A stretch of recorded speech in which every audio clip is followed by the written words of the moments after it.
that explains where we come from, but it also instructs us on where we are going. It's a story that includes all the ailments of the human condition, and yet emphasizes the majesty, power, and perfection of our God. It is a story that was first told more than 2,000 years ago, yet it is as relevant and necessary and true today as it was back then. Most of all, however, it's a love story. A love beyond our ability to understand or even truly grasp. He loves us in a way we cannot comprehend because we cannot love like that. It's a story of a perfecting love. I mean, a love that loves you while you being a fool. Come on, Reverend. And love you in the fruitfulness. Come on, Reverend. To love you while you are alive. And love you till you come to life.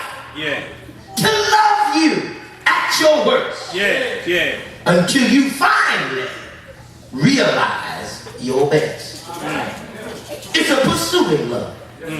It's an empowering love. It's a reassuring love. It's a building up love. This story of Jesus of Nazareth. John 3:16 says, for God so loved the world that he gave his only begotten Son, that whosoever believeth in him, what?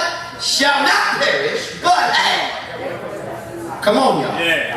The story of Jesus begins in the life-giving love of God the Father. Not that we deserve that love. Not that we so good looking that he just can't help himself. But because God in his perfection, and because we belong to him. Come on, y'all.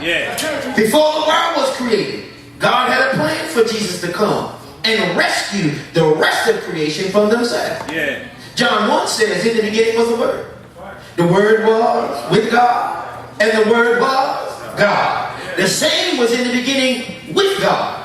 All things were made by him, and without him was not anything made that was made. In him was life, and the life was the light of men. And in the fullness of time, brothers and sisters, God saw fit that after 400 years of prophetic silence between he and his people, God made an announcement to a few faithful but nondescript people.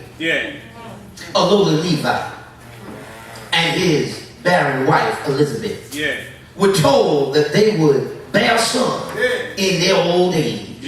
This son was to be named John, and he would be great in the sight of the Lord, and he will turn many to their God, and John will make ready the way for the arrival of God's Son.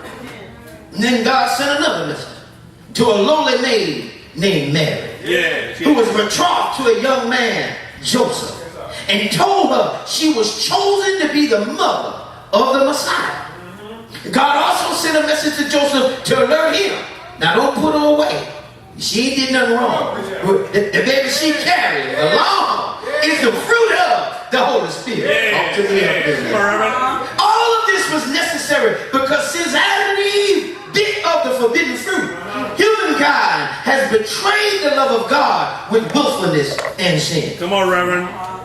God has spent since that time trying to get us to trust him more than in our plan. Come on, Reverend. Trying to become important enough in our lives to supersede our need for relevance and importance in the lives of our compatriots. Come on, Reverend. He's trying to tell you, you don't have to trust in your skills and ability if you trust in me. You don't have to have these false signs of accomplishment. You ain't got to keep requiring everybody to jump through hoops and do fire to prove they love you. Because if I love you, then you already know you worth loving.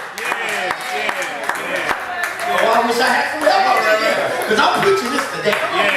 It is the greatest story ever told. Because some of us need to be reminded we are more than our history. We are more than our mistakes. That God is not through with me yet. And regardless of how everybody try to position me, I am in the perfect position with my God. Oh, you may not be able to see my fruit. Yes, sir. But that we talked about last week, there will be a bud. Yeah. And when the bud comes, it won't be long before the blossom. Yes, yes, I done got off the page. Let me get back. Yeah. God sent a message. And it was necessary because Adam and Eve did. And never really satisfied with being merely human. We've always wanted to be more. Come on, Reverend. Never really satisfied with being merely human. We really do desire to be God-like. Have mercy. We want all the benefit of divinity without the responsibility of divinity. Yeah, yeah. We try to build a tower so we can reach up to God and discourse face to face. Yes, have mercy. We got so mad that God threw his hands up, flooded the whole earth, save Noah and his family. Yeah. We got so evil, God destroyed one city for their debauchery, only to have us repeat that behavior over and over and over again. Yeah. Since the beginning of civilization, humankind has gone against the will and love of God, settling for substitutes for pleasure, progress, and possession. Have mercy. Have mercy. And despite all that, God has done. I mean, the walls of Jericho falling down. Yeah. Crossing the Red Sea on dry land. Yes, yeah. Manna from heaven to feed Israel in the wilderness. Yeah. The giving of the law on Mount Sinai. Yeah. Defeating standing armies with nothing but flies and gnats. Come on, Reverend. Nothing God had done seemed to be enough for us to accept, trust, and obey him. Have mercy. Captivities and enslavements were not sufficient chastisement to get us to see our error. Rescues and deliverances were not enough grace to have us turn from our wicked ways. We had effectively disconnected ourselves from the very one who has always loved us. Both God and humankind were left with a fracture of the heart. Have mercy. But the love of God could not be defeated. Jesus was now on his way. Yeah, yeah. He would travel through 42 generations from Abraham through David and land at Joseph and Mary of Galilee. Yes, yes. He was born in a manger because there was no room for him in the inn. Some shepherds in the field, tending their flocks, witnessed the heavenly celebration and ran to see what all the commotion was about. Yeah. The wise men from the east came to see him and pay homage, but were warned to go back home another way because their presence initiated a witch hunt. Yeah, yeah. He became a fugitive before he could talk and had to hide out in Egypt. I wish y'all would. Come on, Reverend. You got to read your Bible. Jesus had to run and be a fugitive in Egypt. Yeah. Before he could even talk. Come on, Reverend. Until those who saw his life had passed away. Yeah. He was raised in Nazareth of Galilee. Yeah. Of humble means and a scarlet letter of sorts. Because his mama got pregnant before she got married. Come on, Reverend. Yeah. Come on, Reverend. Come on. Yeah. He grew up as a normal kid. And one day when the family went on pilgrimage to the temple in Jerusalem, he astounded the scribes and the lawyers with his understanding of the scriptures. And when he tarried too long and the caravan left him, his parents had to double back to find him. Yeah. When they found him, they said, "Hold up, don't you know I must be about my father's business?" Yeah, Oh, yeah. does the story sound familiar? Yeah, yeah. Come on, Reverend. And the story goes dark for another 18 years until Jesus turned 30. Yeah. And he picks it back up at the River Jordan. Yeah. There's John. You know that same promised John. Yeah. To Zacharias and Elizabeth. Yeah. Baptizing, as he called them, snakes and vipers. Come on, Reverend. Come on. Come on. Turning their wicked hearts Yeah. back towards their God. Yeah.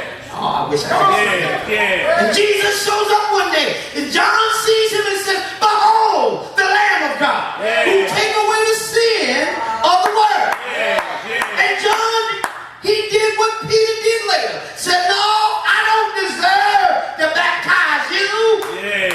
Yeah. And Jesus said, "No, suffer it to be so, Yeah. that all scripture be fulfilled." Yeah. Yeah. Oh, I wish you Come knew on, the Reverend. story. The Yeah. Bible said that when Jesus came up out the water, The Spirit of the Lord descended upon him like a dove. And the voice of God from heaven said, this is my beloved Son, in whom I am well pleased. And then Jesus leaves the Jordan. Is led into the wilderness by the Spirit to be tempted of the devil. And he went in there 40 days with no eat, Come on, Reverend. no drink. His physical body worn down with fatigue and hunger. And then old Slewfoot showed up. They said, if you bow down, I turn these stones into bread. Talk to me up here. And that ain't when the devil show up. When you're at your weakest. Don't he show up and suggest right when you're at the end of your rope? Doesn't he suggest to you there's a better way to do this? Right when you have used all your resources. And you begin to wonder, God, are you paying attention to me? Oh, I wish I had some witnesses in here. If you've ever been there, you'd be saying amen right there. But Jesus recognized that what the devil offered, he did not own to give. And he said, thou shalt not tempt the Lord thy God. Man does not live what? By bread alone, but by every word that proceeded from the mouth of the Father. Then he goes on to remind the devil he ain't got long. You up there talking smack talk, you ain't got but a little while.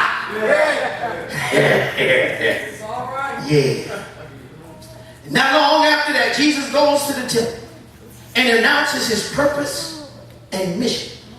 He said, I came to seek and to save the lost. If you're ever confused about what I'm here for, I'm here to reclaim what was lost. I'm here to redeem what has been imprisoned. I'm here to breathe life back in to what was dead. I am here to restore relationship between you and my dad.